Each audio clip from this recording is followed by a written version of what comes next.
Salut, c'est Cindy, contente de vous retrouver pour une nouvelle vidéo. Alors aujourd'hui, c'est enfin mon bilan lecture parce que, je dis enfin parce que ça fait quand même un bon petit bout que je vous avais pas fait un bilan lecture et d'ailleurs, j'ai pas mal plus de livres à vous présenter aujourd'hui que dans le cadre de mes bilans habituels. J'ai 10 romans quand même, c'est ça, habituellement je vous en présente 3 à 4, donc il va falloir que j'active un peu sur mes avis et mes résumés si je veux pas que cette vidéo dure 1 heure. Mais il faut dire que sur ces 10 romans, imaginez-vous donc que j'en ai abandonné 3. Et là, j'ai envie de rire parce que dans mon avant-dernière vidéo, je vous disais que jamais je n'abandonnais de livres, moi, dans la vie. Et bien là, 3 dans le même mois, hein? Je vais vous en parler quand même aujourd'hui. Ce sera peut-être pas un avis complet sur ces livres-là, mais je vais au moins vous expliquer la raison pour laquelle je les ai abandonnés.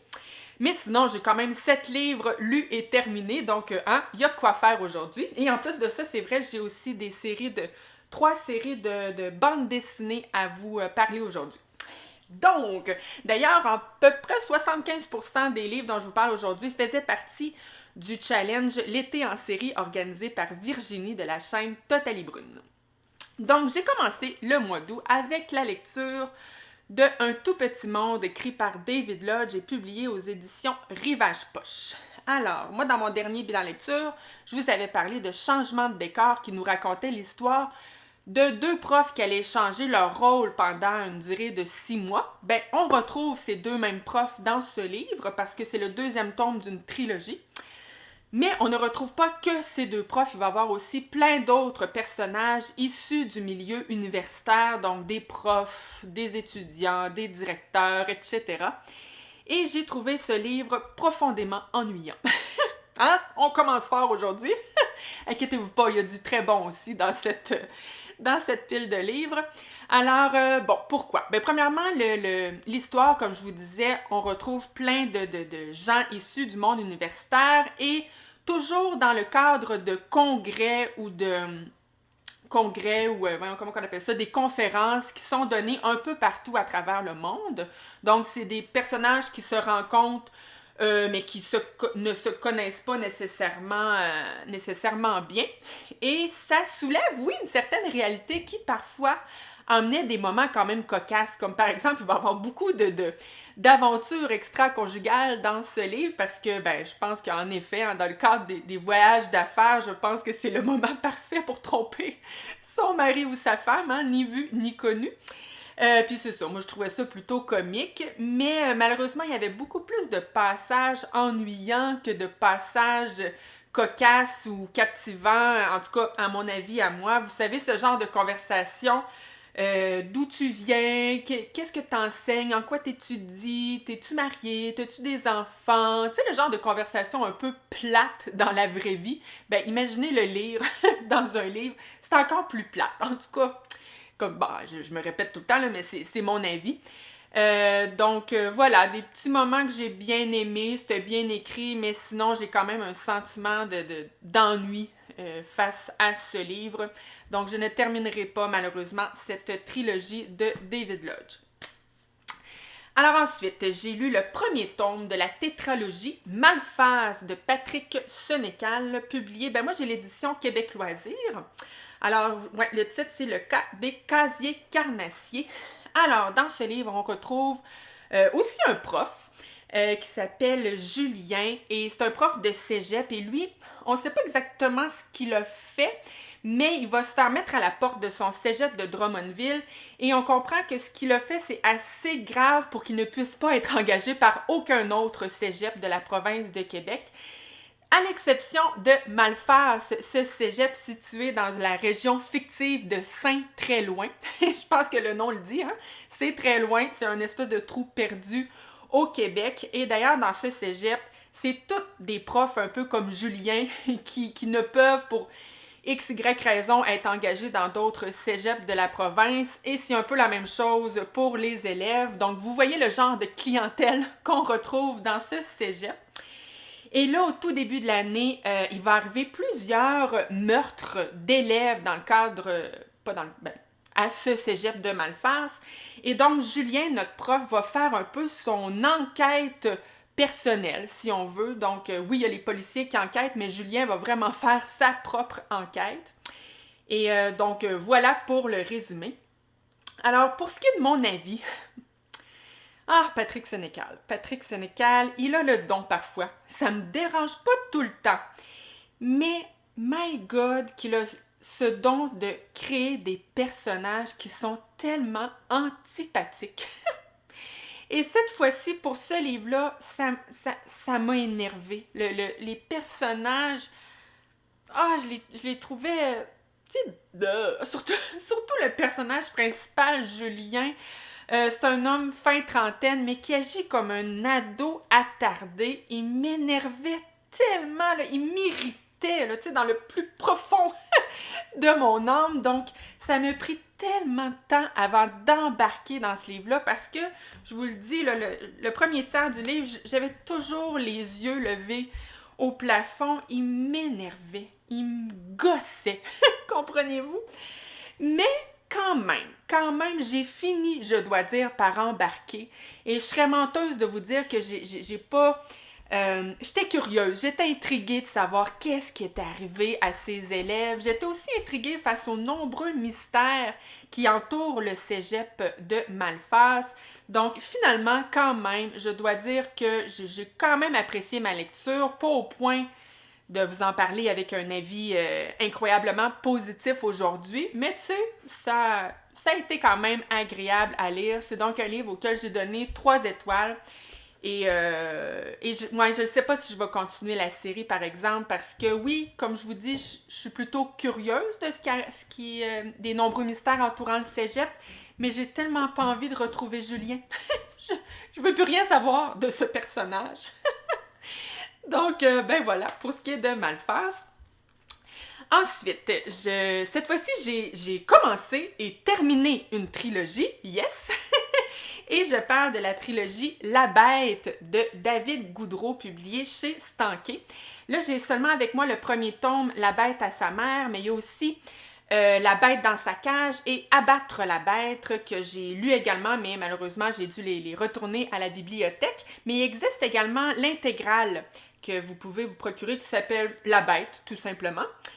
Alors, dans cette trilogie, on retrouve le personnage, je pense qu'on ne connaît pas son nom, mais bon, le personnage de la Bête qui, on comprend là, que lui, il est né dans une famille, en fait, sa mère ne pouvait pas s'occuper de lui, ne pouvait pas prendre soin de lui, et donc il va se promener de famille d'accueil en famille d'accueil, et il va devenir, délinquant, est-ce que c'est le bon mot? Ben oui, délinquant.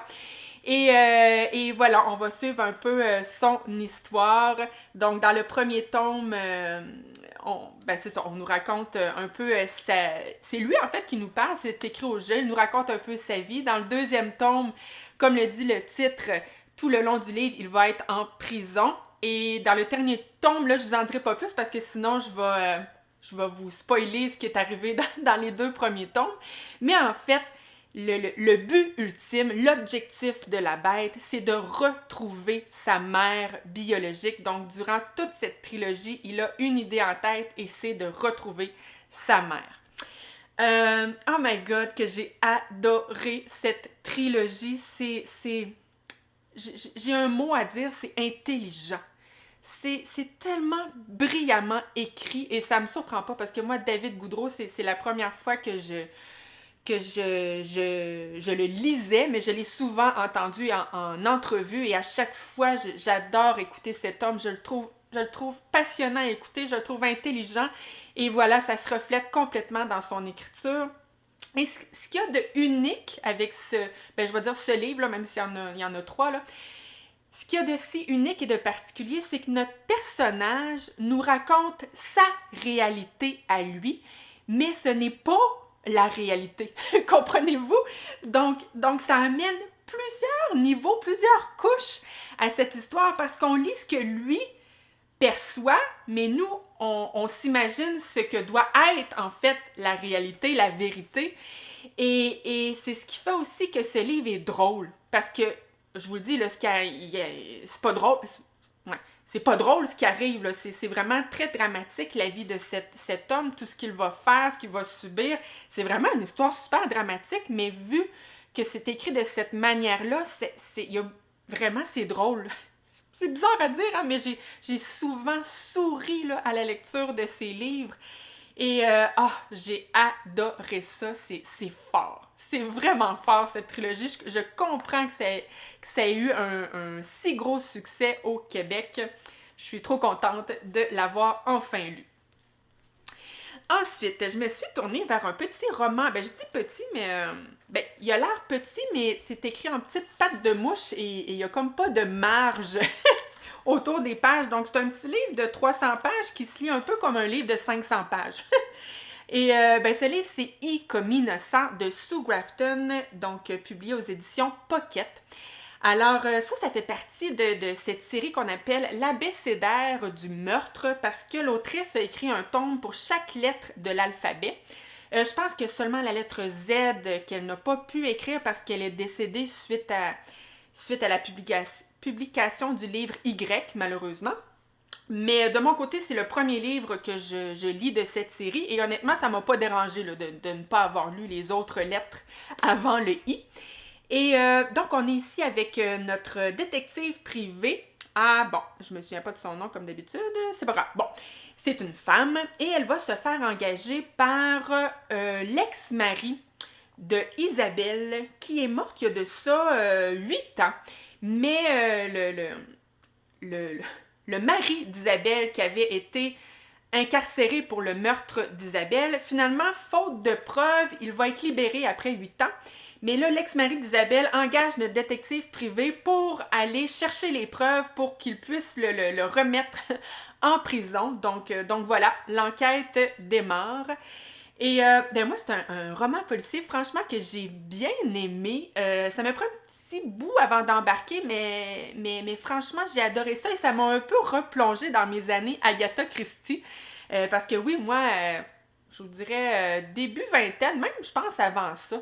J'ai lu beaucoup, beaucoup de livres d'Agatha Christie et ce livre-là me faisait un peu penser au même genre de roman policier. D'ailleurs, je le recommande à tous ceux qui aiment les policiers dans lesquels on est toujours en... Voyons, j'ai entrevue en tête, là. En interrogatoire, c'est ça le bon mot? En tout cas, notre détective privé interroge les témoins de la victime, tout son entourage, et à chaque fois, nous, comme lecteurs, on a un peu des doutes sur chacun d'eux. Et c'est ce qui fait que c'est bon, tu sais, parce qu'on a donc bien hâte de savoir c'est qui le coupable. Tu sais, je me disais toujours, ah, pour moi, c'est lui. Puis là, 5 pages après, oh non, ça doit être lui, finalement. Donc, je sais pas, moi, je trouve ça le fun de lire ce genre de roman policier. Donc, c'était pas un coup de cœur, c'était pas wow, j'ai capoté, mais c'était un très bon moment de lecture. Bien ficelé, une bonne fin, tu sais, ça fonctionne franchement très bien et je n'hésiterai pas si je trouve un autre tome de l'abécédaire du meurtre, franchement, je risque de me laisser tenter. Alors, maintenant, c'est là que le calvaire a débuté. Et oui, là, je vais tomber sur mes livres que j'ai abandonnés, malheureusement. Est-ce que je vis bien avec ça? Je sais pas. Bon, le pire, c'est que, surtout lui, là, le prochain dont je vous parle, c'est pas que le livre était pas bon. Hein? Des fois, il y a juste une question de timing, je pense, dans la vie. Mais oui, j'ai abandonné Un loup est un loup de Michel Folco aux éditions Point. C'est le 2e tome de la tétralogie et j'avais bien aimé, moi, le premier tome qui était Dieu et nous seuls pouvons, qui nous racontait l'histoire d'une longue lignée d'exécuteurs. Je pense que c'était 8 générations, si je me souviens bien. Et dans ce livre-ci, oui, il y a de nombreux clins d'œil, de nombreuses références à cette famille qu'on avait vue dans le premier tome, mais c'est vraiment pas une suite directe. Là. On va partir avec une toute autre famille, les Tricotins, qui vont avoir des quintuplés. Donc oui, 5 jumeaux jumelles, 4 garçons et une fille. Et voilà, on va vivre toutes les aventures de cette famille. Voilà, je peux pas, c'est sûr que je m'avancerai pas tant dans le résumé, quoique j'ai lu à peu près la moitié du livre. Tu sais, c'est un livre d'un peu plus de 600 pages et si je me souviens bien, j'en avais lu à peu près 400 quand même. Et c'est un très bon livre. Honnêtement, là, c'est super bien écrit. Si vous aimez les sagas familiales, historiques, surtout les sagas familiales d'aventure, je vous le recommande. Vraiment, là, je vous le recommande. Mais là, vous allez dire, mais oui, mais pourquoi tu l'as abandonné? C'est que je me suis rendu compte, tu sais, moi, à chaque jour, là, mon petit moment de lecture, là, c'est mon petit moment à moi de bonheur. Et je me rendais compte que j'avais jamais hâte de le poursuivre. À chaque fois, tu sais, habituellement, mes enfants se couchent, puis là, je vais dans mon lit, puis je suis donc contente d'ouvrir mon livre. Et là, j'étais, oh non, faut que je continue ce livre-là. Puis là, je me suis dit, hey, Cindy, tabarnouche, c'est supposé d'être un moment agréable pour toi, la lecture. Donc là, arrête de te faire souffrir, puis arrête-le.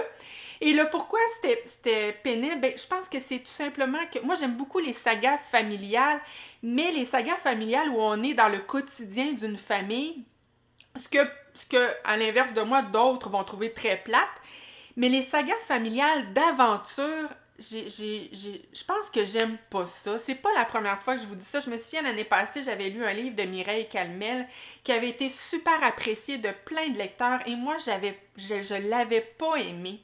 Donc voilà, je pense que c'est juste pas mon genre d'histoire. Donc voilà, je me suis pas entêtée, je l'ai arrêté, mais je vous dis pas, comme tous les livres d'ailleurs, ne vous arrêtez pas à mon simple avis. D'ailleurs, petite anecdote, je l'ai dit sur Instagram, ce que je suis en train de vous dire, là, la raison pour laquelle je l'avais abandonné.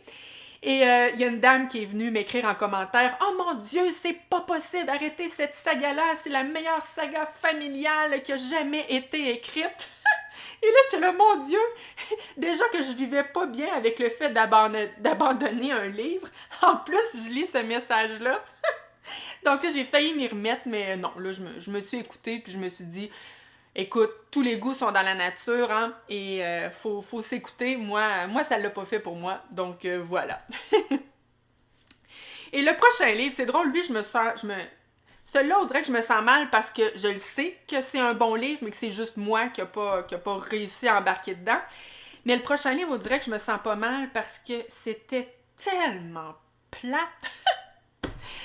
Ah! Oh, In the Air de Walter Kern, publié aux éditions Michel Lafon. Et pourtant, ce livre-là, j'ai sauté dessus quand je l'ai vu à ma bibliothèque parce que j'ai vu le film, moi, il y a de ça plusieurs années, le film avec George Clooney.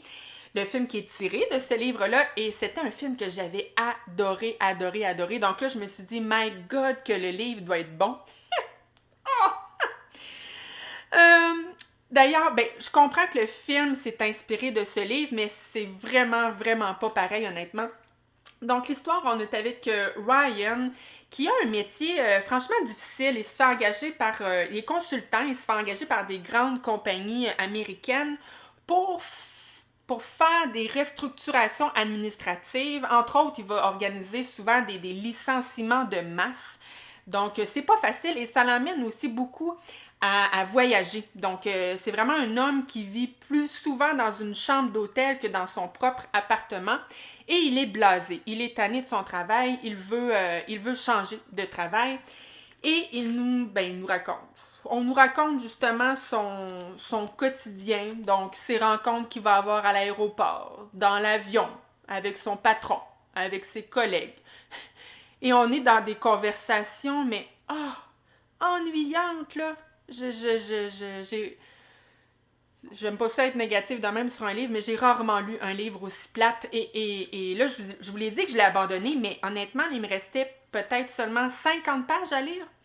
Puis je me suis dit, Cindy, est-ce que tu as envie de savoir comment ça finit? Non. Je m'en fous complètement. Donc, hey, let's go, on abandonne. Voilà. Fait que là, après ces deux livres-là, je me suis dit, là, Cindy, là, ça te prend une valeur sûre. Je sais qu'on n'est jamais sûr de rien dans la vie, mais je me suis tournée vers un petit roman québécois qui a eu énormément de succès. Je ne l'ai pas avec moi, là. L'Orangerie de Larry Tremblay, publié aux éditions Alto. Donc, ici, on nous raconte l'histoire d'une famille qui vit en temps de guerre. En fait, on ne nous dit pas dans le livre dans quel pays ils sont, mais on comprend que c'est un pays là, qui est en guerre depuis de nombreuses années. Et d'ailleurs, au début de ce livre, les grands-parents leurs maisons vont être bombardées et ils vont mourir dans ce bombardement. Et suite à ça, la famille dont je vous parle, en fait, c'est deux parents et leurs deux garçons qui sont des jumeaux, des jeunes jumeaux inséparables. Ils vont se voir confier une mission.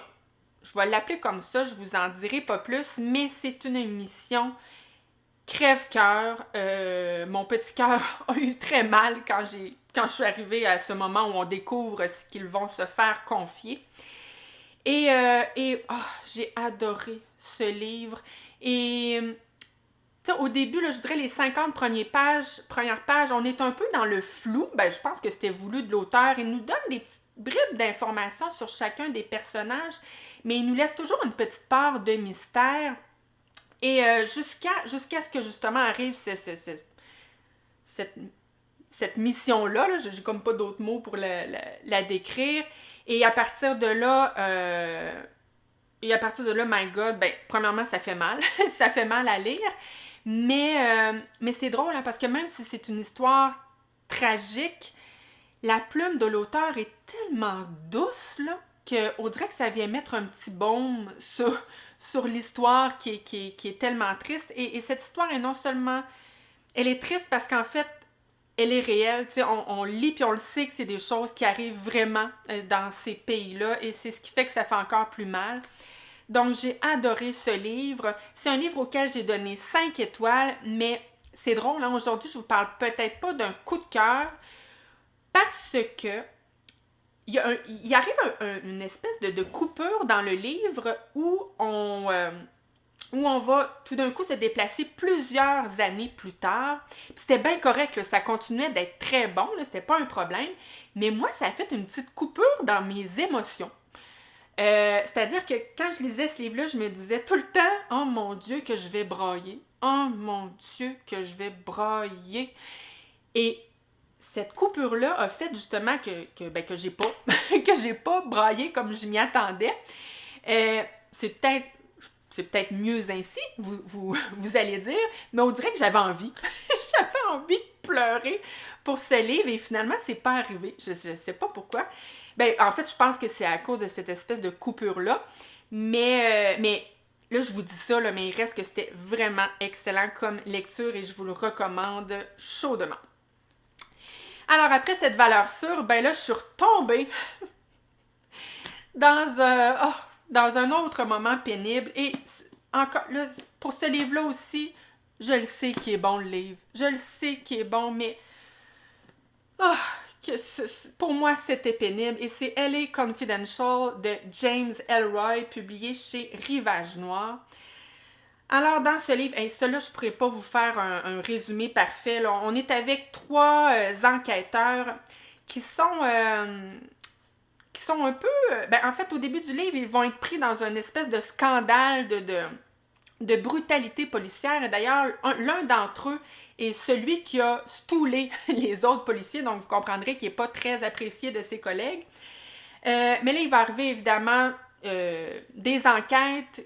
Je dis d'elles, je pense qu'il y en a comme 2, mais qu'elles ont un lien ensemble qui va faire en sorte qu'ils vont un peu devoir travailler ensemble. Et là, vous voyez que c'est un peu flou, mon résumé, et pourtant, ce livre, c'est une bonne brique là, de plus de 700 pages. J'ai au moins lu la moitié, là, quand même. Et je suis même pas capable de vous faire un bon résumé parce que j'étais perdue, là. Et je pense pas que c'est compliqué, vraiment pas, mais mon intérêt était complètement absent. Complètement absent. Donc, je lisais, mais je me rendais compte après 10 pages que j'avais rien lu de ce que j'étais toujours en train de penser à autre chose.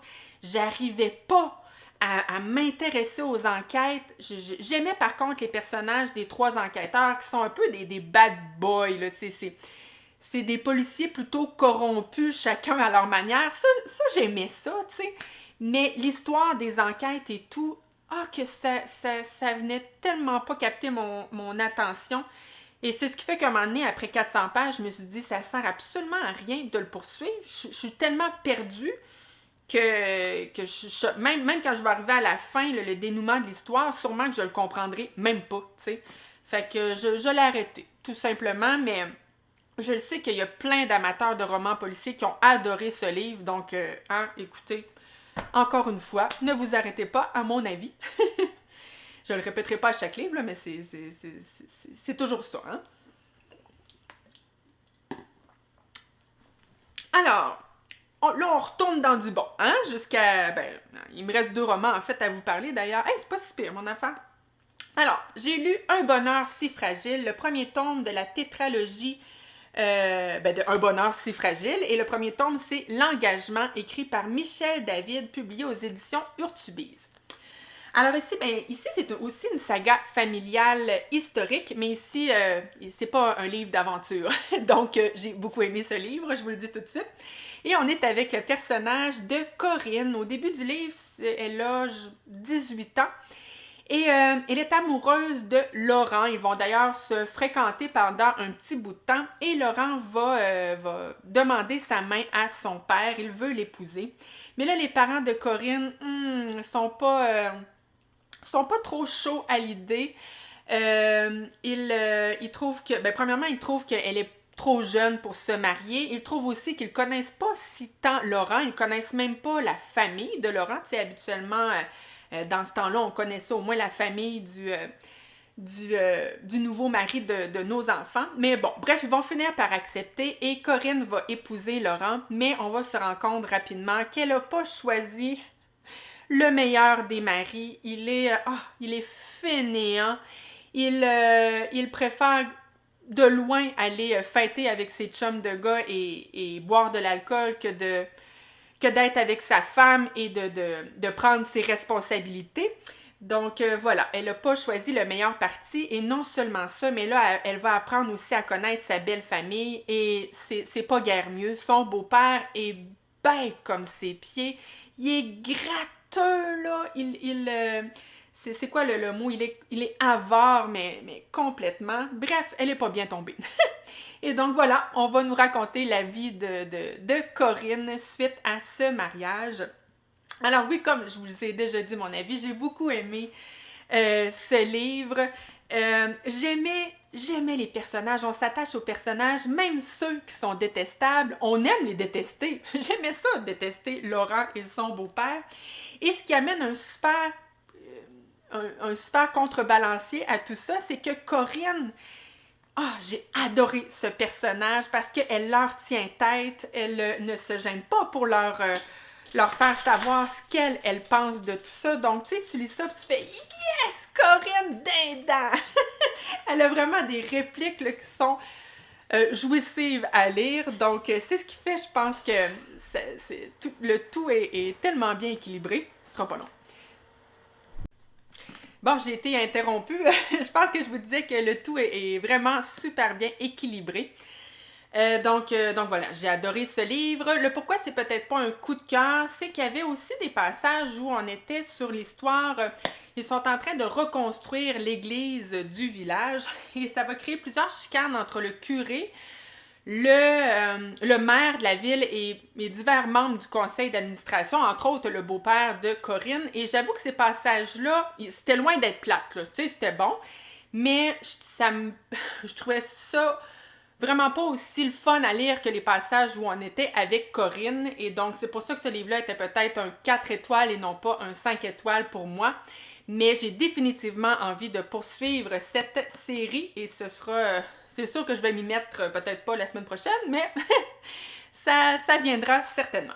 Le dernier roman dont je vous parle aujourd'hui, et non le moindre, parce que je l'ai vraiment beaucoup aimé, c'est La vraie vie de Adeline Dieudonné, publié aux éditions L'Iconoclaste. Alors, ce livre-là, imaginez-vous donc que j'ai lu la vie de Catherine de la chaîne Les Lectures de Grumpy Cat. En fait, elle n'en a pas encore parlé sur sa chaîne YouTube, mais j'ai lu son avis sur Goodreads. Et vraiment, là, je me suis dit, je veux lire ce livre tout de suite. Et je suis allée le chercher à ma bibliothèque. Et j'ai bien fait d'écouter Catherine et de m'écouter aussi parce que, c'est bon. C'est bon ce livre-là. On est avec, mon Dieu, j'ai déjà oublié son nom, ça va pas bien. Comment elle s'appelle, la jeune fille? Je suis en train de me dire, est-ce qu'on le sait comment elle s'appelle? Bon, on perdra pas 1000 ans là-dessus. On est avec une jeune fille qui a à peu près 11 ans au début du livre et son jeune frère Gilles, lui, il a 6 ans. Et là, il va arriver un événement traumatisant. Oh oui, traumatisant pour les yeux de... C'est parce que ça, je peux pas vous le dire, là, mais ils vont être témoins d'un événement qui va les traumatiser complètement. Et surtout Gilles, ce petit garçon de 6 ans. D'ailleurs, c'est à partir de là que c'est comme si cet événement allait ouvrir une brèche dans son cerveau qui était déjà peut-être... moi, en tout cas, de la manière que je le lisais, c'est comme si la brèche était déjà là, mais cet événement-là va ouvrir la brèche parce que suite à ça, il va être vraiment en détresse psychologique, ce pauvre petit garçon. Surtout que ces deux enfants-là sont dans une famille complètement dysfonctionnelle. Le papa, c'est un homme méchant, violent.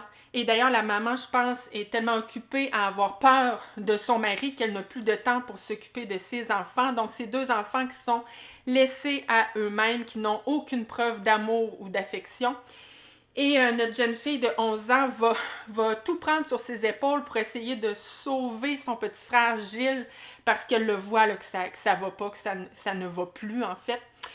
Et, mais sauf que c'est une enfant. Elle a 11 ans seulement, donc elle va prendre des moyens d'enfant. Tu sais, comme par exemple, son idée à elle, c'est de construire une voiture à voyager dans le temps, un peu comme le film Retour vers le futur. Donc, elle veut retourner dans le temps pour effacer cet événement-là qui a traumatisé son petit frère. Et donc voilà, on va lire l'histoire de ces deux jeunes enfants et à travers les yeux de cette jeune fille de 11 ans. Et j'ai bien aimé ça, que je m'aperçois que j'aime beaucoup les livres d'adultes, mais avec un personnage principal enfant. J'aime beaucoup ça, ça amène une belle tu sais, une belle innocence. On voit toute l'innocence, la naïveté des enfants. Je trouve ça beau. Et beau mais dur. Attention, ce livre-là, le cœur sensible, s'abstenir. Oh, ça fait mal à lire. C'est vraiment une histoire très, très dure, mais oh, c'est tellement captivant. Ce livre-là, là, il y a au moins 4 ou 5 passages là, où j'avais cette sensation-là que j'ai l'impression de les avoir lus sans respirer. Vraiment, là, je lisais ça, j'étais comme... Le temps s'est arrêté autour de moi. Je me demande encore si j'ai sûrement respiré, là. Mais j'ai cette sensation-là d'avoir arrêté de respirer pendant plusieurs passages de ce livre. Oh, c'est sûr que c'est dur, ça chamboule complètement. Mais c'est un livre que tu lis là, sur le bout de ta chaise et t'es pas capable d'arrêter, vraiment. J'ai adoré ce livre de Adeline Dieudonné. Merci Catherine de m'avoir donné cette idée de lecture. Maintenant, on va passer aux bandes dessinées. Là, mon Dieu, je voulais pas que ma vidéo fasse plus que 30 minutes, mais là, je pense que c'est raté.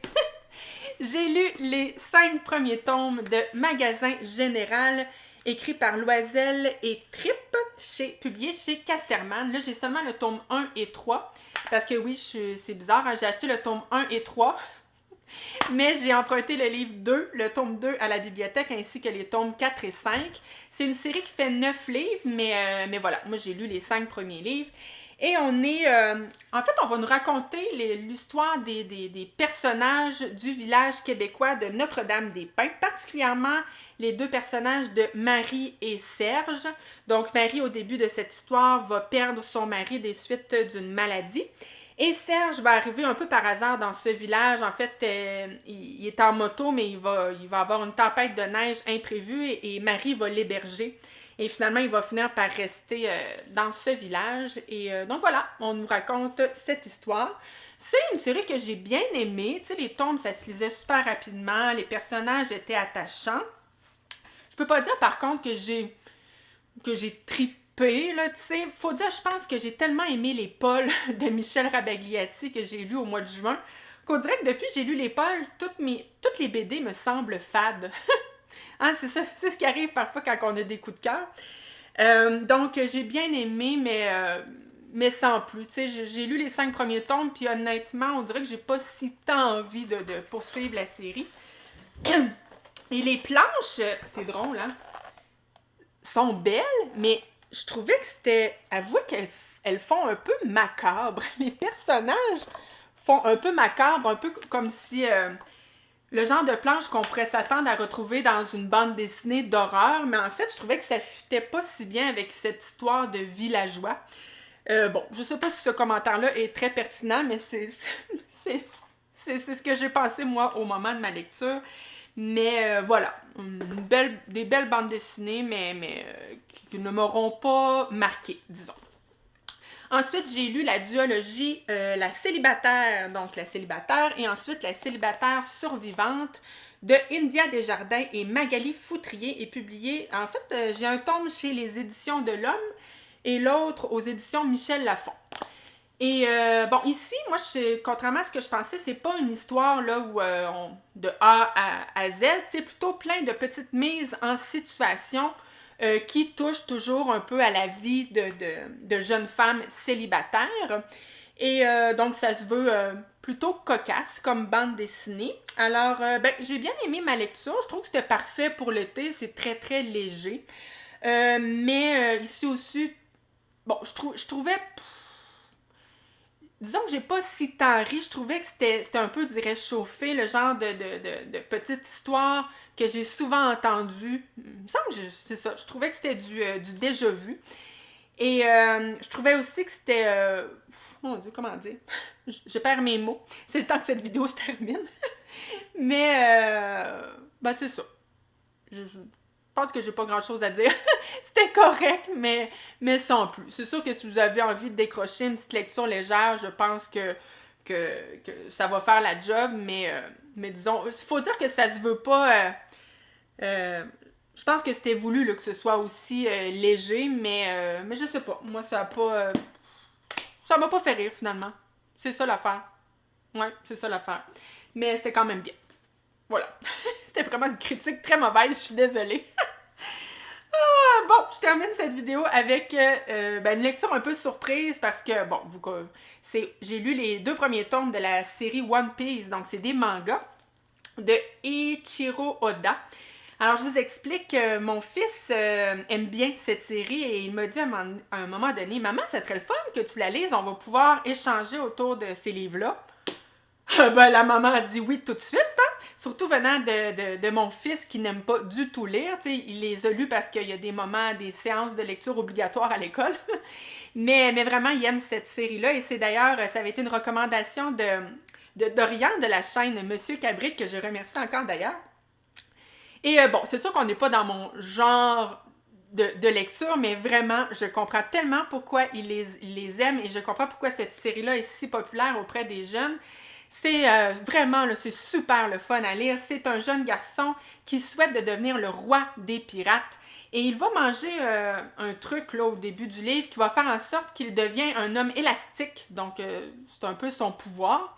Et voilà, on va vivre les aventures de ce jeune garçon et c'est super le fun à lire. Tu sais, ça se lit super vite, il arrive plein de trucs, les personnages sont attachants. Donc, vraiment une très bonne lecture. Pense pas la continuer, mais si vous avez des jeunes dans votre entourage qui aiment les histoires d'aventure, surtout les histoires de pirates, je pense que ça peut être une très belle découverte à faire pour eux. Alors, ben voilà, ça termine mon gros bilan lecture. J'espère que c'était pas trop long. Mais merci d'avoir été là et je vous dis, moi je vous reviens dans 2 semaines avec je ne sais pas quoi. Et si ça vous intéresse, je vous invite à vous abonner à ma chaîne. Je dis que je ne sais pas ce sera quoi, mais c'est sûr que ça va toucher aux lectures, évidemment. Donc voilà, à la prochaine. Bye!